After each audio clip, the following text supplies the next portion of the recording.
মুড়ির মোয়া। আজকে বানাবো মুড়ির মোয়া। 3 কাপ পরিমাণ মুড়ি নিয়ে আমি চুলায় হালকা আঁচে 2 মিনিট ভাজবো। এতে করে মুড়ির যে সাদা গুঁড়ি আছে সেটা নিচে পড়ে যাবে এবং মোয়াটা ক্রিস্পি এবং ক্রাঞ্চি হবে। মুড়ি আমি তেলে ঠান্ডা হতে দিয়েছি। এদিকে আমি একটি পাত্রে 1 কাপ পরিমাণ গুড় নিয়ে সামান্য পানি দিয়ে জাল করে নিয়েছি এবং এর ভিতরে 1 টেবিল চামচ পরিমাণ ঘি দিয়ে দিলাম। গুড় অনবরত নাড়তে থাকবে এবং যখন মনে হবে যে গুড়টা হয়ে এসেছে তখন একটি পাত্রে পানির ভিতরে গুড় দিয়ে যদি জমাট বাঁধে তাহলে বুঝতে হবে এই গুড়টা মুড়ির মোয়ার জন্য তৈরি হয়েছে।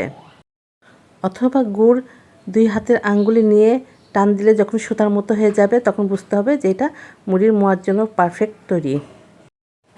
এখন এই গুড়ের মধ্যে আমি অল্প অল্প করে মুড়ি ভালো করে মিশিয়ে নিলাম এবং 2 মিনিট ঠান্ডা হতে দিলাম।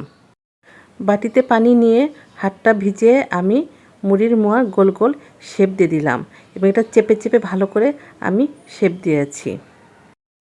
এভাবে আমি সবগুলো মোয়া তৈরি করে নিলাম এবং এটি 15 দিন পর্যন্ত সংরক্ষণ করা যাবে। তৈরি হয়ে গেল মুড়ির মোয়া।